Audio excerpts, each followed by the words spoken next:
शिक्षक नियुक्ति के नए नियमावली पर कैबिनेट की मुहर जैसे ही लगी, स्टूडेंट हो या शिक्षक, सभी में एक खुशी का माहौल था। लेकिन जैसे जैसे पढ़ना शुरू किया, वैसे वैसे गुस्सा साथ में आसमान पर चढ़ता गया और अभ्यर्थी उतर आए सड़कों पर। ऐसे में विपक्ष तो इन सारे मुद्दे को लेकर के आड़े हाथ लेता भी रहा और हमेशा जो नेता प्रतिपक्ष विजय कुमार सिन्हा है, उन्होंने भी साथ दिया। साथ ही साथ नवल किशोर यादव बढ़ चढ़ कर शिक्षकों के साथ थे। लेकिन इस वक्त जो शिक्षकों के साथ सामने निकल कर आए हैं वो है जेडीयू से एमएलसी संजीव कुमार सिंह, और आप शिक्षक प्रतिनिधि भी हैं। और साथ ही साथ जो शिक्षक नियुक्ति की जो नई नियमावली आई है उस पर अचानक आक्रोश हो गया है। रोड पर हंगामा, सड़कों पर हंगामा देखने को मिल रहा है, उसको कैसे देख रहे हैं? देखिए, असल में नियमावली जिस तरह से अधिसूचित की गई है, मुझे लगता है शिक्षा विभाग ने बहुत जल्दबाजी की है और जल्दबाजी में शिक्षा विभाग ने प्रस्ताव की सूक्ष्म रूप से समीक्षा नहीं की, इसीलिए इसमें कई खामियां सामने आ रही है। अब जैसे हम ले लें कोई भी शिक्षक नियमावली आज तक जो बनी है वर्ष 2006 और उसके पूर्व भी, तो उसमें प्रोन्नति का भी प्रावधान था। इस बार प्रोन्नति के प्रावधान को अंकित नहीं किया गया है। दूसरी बात, नियमावली में पूर्व से ही बहुत सारे स्थानांतरण की सुविधा, एमएसीपी का लाभ, अर्जितावकाश की सुविधा, उसका नगदीकरण, ये सब सारे चीज़ उसमें थे, लेकिन कुछ भी नियमावली में स्पष्ट नहीं है।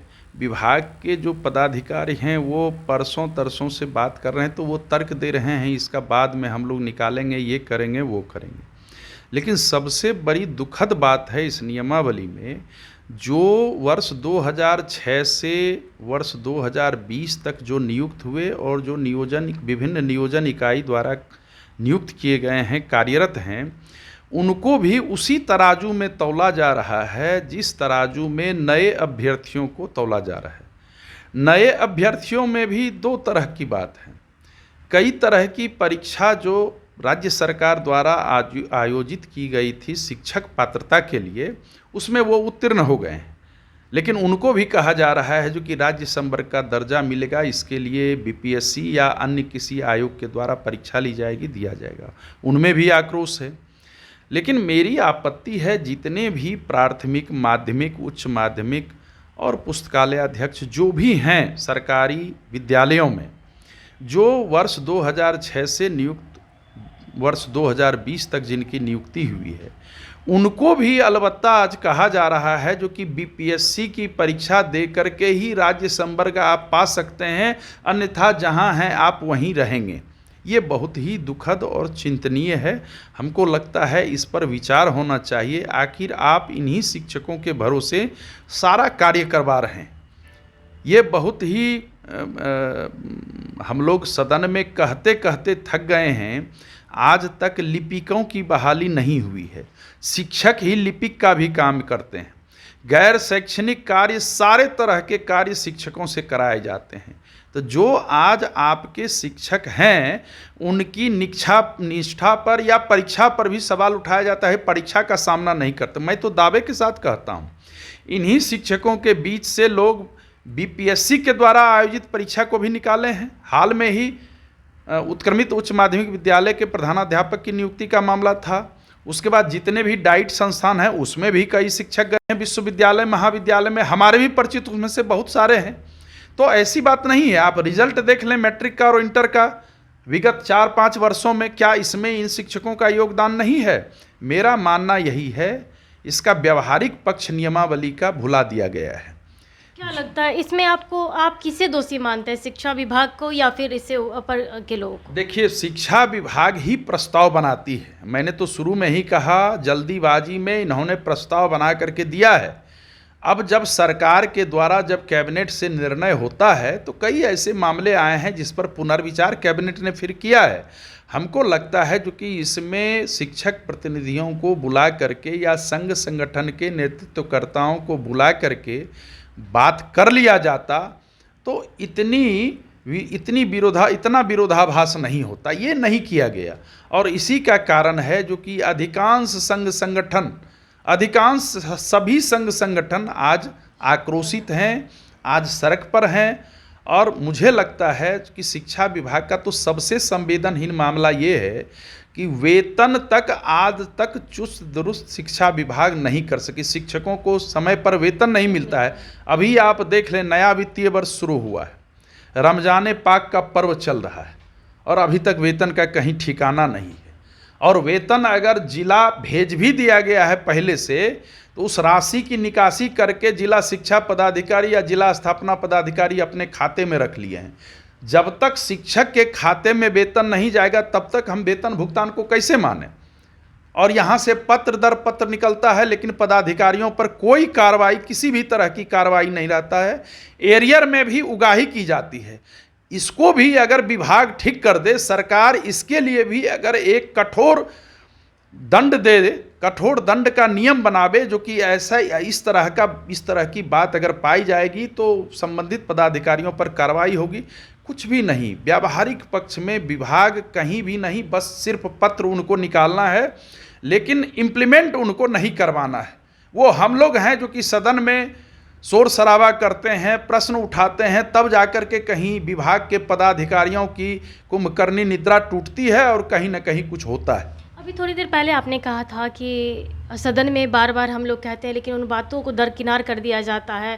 कहते कहते थक जाते हैं, फिर भी जो बातें वो सुनी नहीं जाती। पहले अफसरशाही की सरकार की बातों को लेकर के हमेशा सरकार को घेरने की बातें होती थी, मतलब अफसर मनमानी करते हैं, आप लोगों की बात को नहीं सुनते। अब आप लोग की बात, जब चूँकि आप लोग सरकार में है, सत्ता में है, लेकिन आप लोग की बात को क्या दरकिनार किया जाता है, या फिर आप लोग की मांग जो रखते हैं? निश्चित रूप से दरकिनार। देखिए, एक लोकतंत्र का एक स्टेप है बना हुआ। लोकतंत्र में कार्यपालिका जो है वही सब कुछ करती है, और जो विधायिका है वो कानून बनाती है, लेकिन जो प्रस्ताव हैं, जो कागजात हैं, वो कार्यपालिका ही तैयार करती है। और कहीं न कहीं अपने दायित्व के प्रति, देखिए, अधिकार और कर्तव्य दोनों एक दूसरे के पूरक हैं।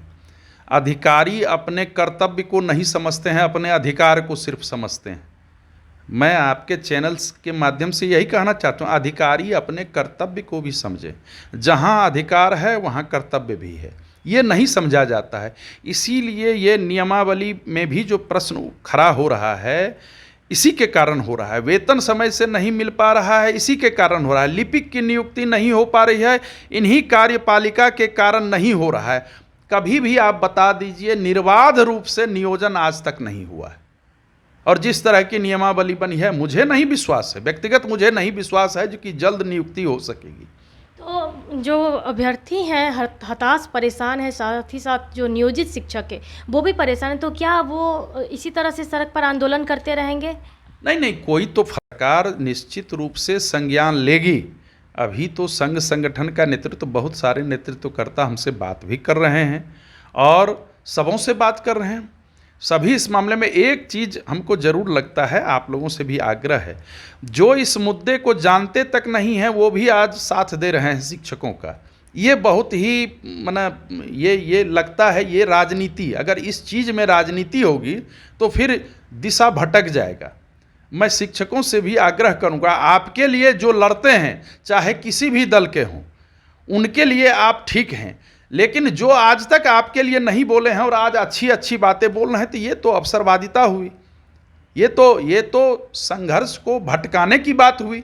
और हम देख रहे हैं ऐसे ऐसे लोग भी बोल रहे हैं जो आज तक शिक्षा और शिक्षक के बारे में कुछ बोले ही नहीं हैं, वैसे भी लोग आज बोल रहे हैं।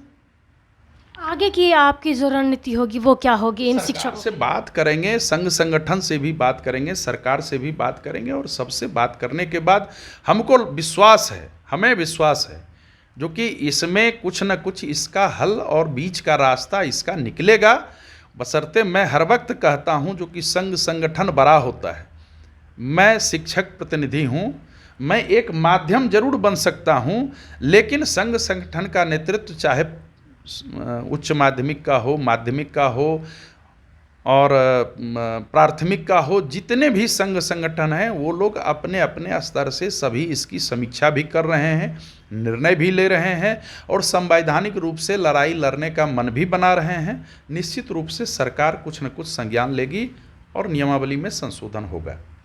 तो आपने सुना कि ये थे हमारे साथ, चूँकि शिक्षक प्रतिनिधि भी हैं और जेडीयू से एमएलसी हैं संजीव कुमार सिंह, जिन्होंने माना है कि शिक्षा विभाग से हुई है चूक और जो इस तरह से कैबिनेट पे मुहर लगी है, उससे पहले जो संघ संगठन के लोग थे, उन लोगों के जो वरीय लोग थे, उन्हें बुलाते, उनसे पूछते, उनका प्रस्ताव लेते। मानना या ना मानना वो बात की बात थी। साथ ही साथ अचानक यूँ कहा जाए तो किसी को बिना बताए अचानक इस चीज़ पर मुहर लगा है।